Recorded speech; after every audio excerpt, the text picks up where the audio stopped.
Morning glory and evening grace, America. I'm Hugh Hewitt on this most extraordinary day in American Pope, and my opportunity to talk to Suzy Welch. She is the author of this brand new Becoming You bestseller. She's in New York, I would assume. Suzy, welcome to the program. I sort of inhaled your book because I've got three kids and their three spouses. Two of them are in business school. You're a professor at NYU Stern School of Business. You came up with this fabulous book for anyone 25 to 45, I would think. And congratulations. Yeah. It's very good.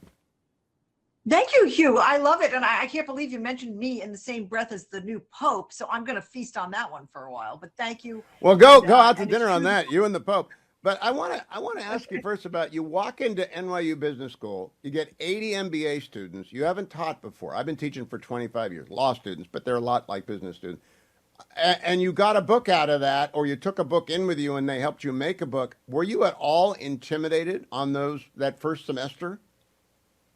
Well, the first semester, I had this idea for what the Becoming You methodology is, and I had been sort of working on it and building it my entire life as a person who had been working in the career space, writing about careers, writing books about careers, and counseling people. I had a show called Suzy Welch Fix My Career, so it wasn't like I was a complete newbie to this space or to people who are trying to figure out what to do with their lives.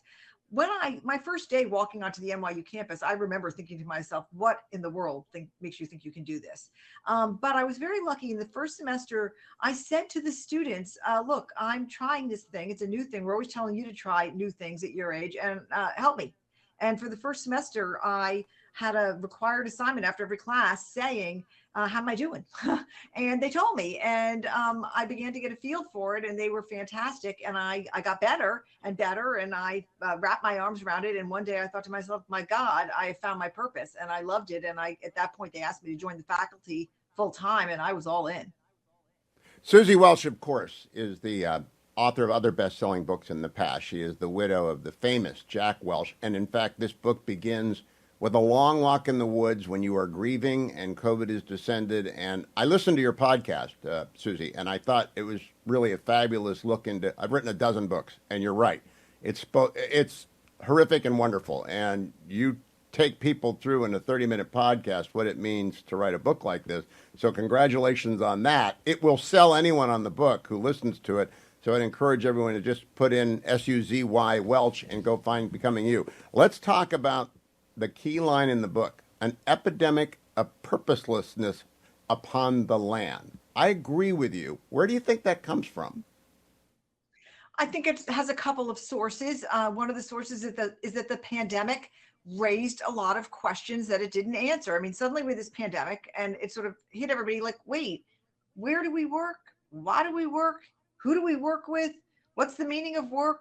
Do we postpone joy? And all these questions got stirred up, and there were a lot of different answers, but the questions were not definitively answered.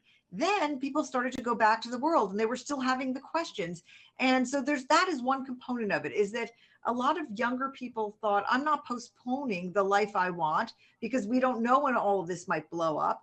And we don't know when the next pandemic is or whatever. And they started to say, wait, everything, the timing on my life and the pace of everything is not for certain anymore, and they've gotten lost, and they don't know what their values are because there's a lot of dissension amongst people, even within families, and a lot of stuff got stirred up. And then you find added to that, the last kind of kick in the shins is this technology stuff going on. And I like technology. I love technology. I was an early adopter of AI, but if you're a person who's trying to figure out their career right now with the entire economy being turned upside down by a new technology being AI, you are wondering what in the world is going on. Where do I fit in?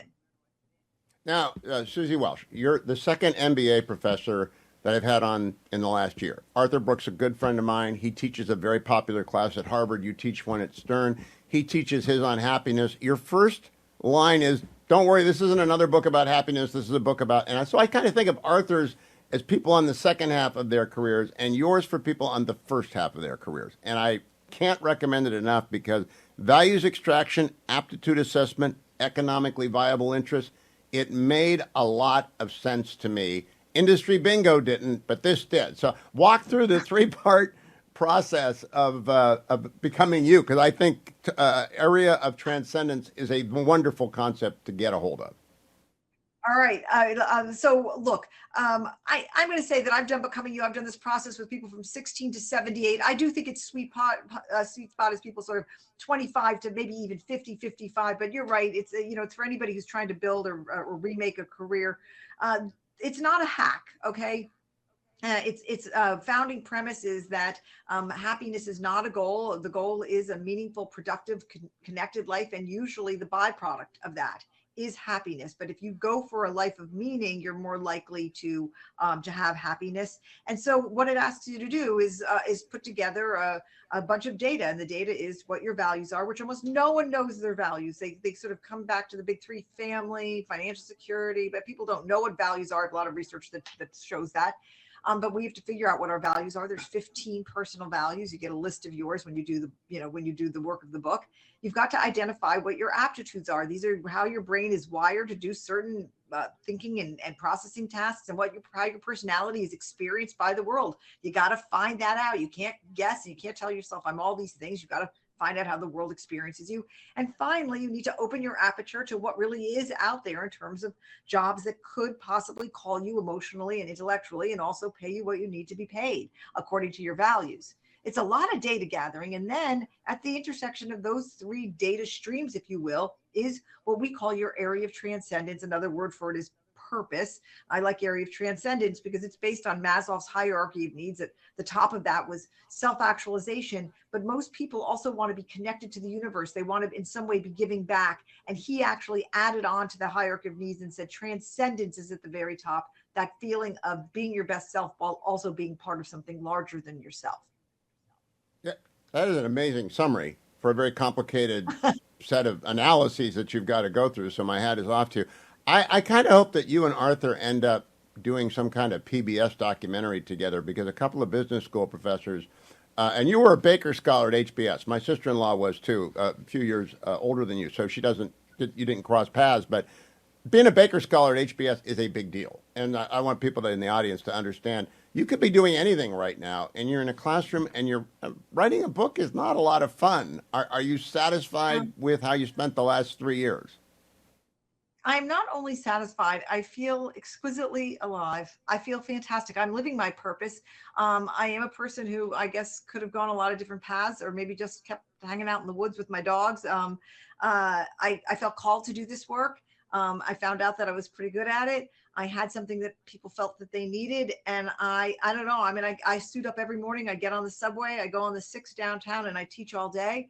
And it's absolutely a new life for me. And so I highly recommend Reinvention. You wouldn't want to get to Uh, it the way I did because you wouldn't want to lose someone you loved. But when you reinvent, it's pretty good. I think it's amazing. And when our mutual friend told me you really want to read this book, I said, I'm 69 and I'm got like 5 years left doing what I'm doing. No, you really want to read this book, and he's right, because I know who to give it to. Now, my question is, are people listening? Are people in the marketing business picking it up? Because you might put a dent in the investment banking recruitment world. That's what I think. I think a lot of people who might be otherwise.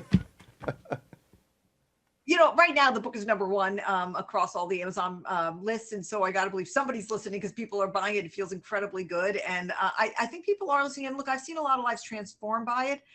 I still have a lot of students who go into banking and consulting, but usually they come back a few years later and say, "Oh, Professor Welch, I'm ready to do that again." Look, there are people who are born to be consultants and bankers. I've got no shade against those industries. The world needs bankers and the world needs consultants. But it's also has a conveyor belt quality to it. Not everyone should go into them.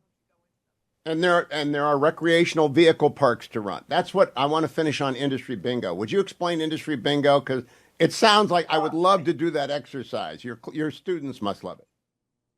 My students love industry bingo. I was a new teacher and I understood that I was competing with TikTok up there in the front of the classroom, and I had to make the class fun and entertaining. And plus I wanted to have fun and be entertained. And I needed to teach my students about all the industries that are out there, 135 industries and 12 mega trends. And I tried, getting up and sort of teaching about them, and the eyes would glaze this over. And so I created a bingo game where basically instead of like numbers or whatever there are on bingo cards, I put all the different industries industries, and the kids would get very, very competitive about it. And then, somebody would get bingo, and it ends up with people then writing reports about some of these unusual industries that are on their bingo cards. And it's a fun way for people to learn about all the industries, all 135 of them, and the mega trends that are coming, like space mining. And I don't know a better way to teach it. It's a brilliant idea that will be stolen mercilessly by every graduate school professor in every field. Suzy Welch, nice to make your acquaintance. Becoming You, available in bookstores now and at Amazon, at Barnes & Noble, wherever you go. Big bestseller, and for a good reason. I'll be right back, America. Thank you, Suzy.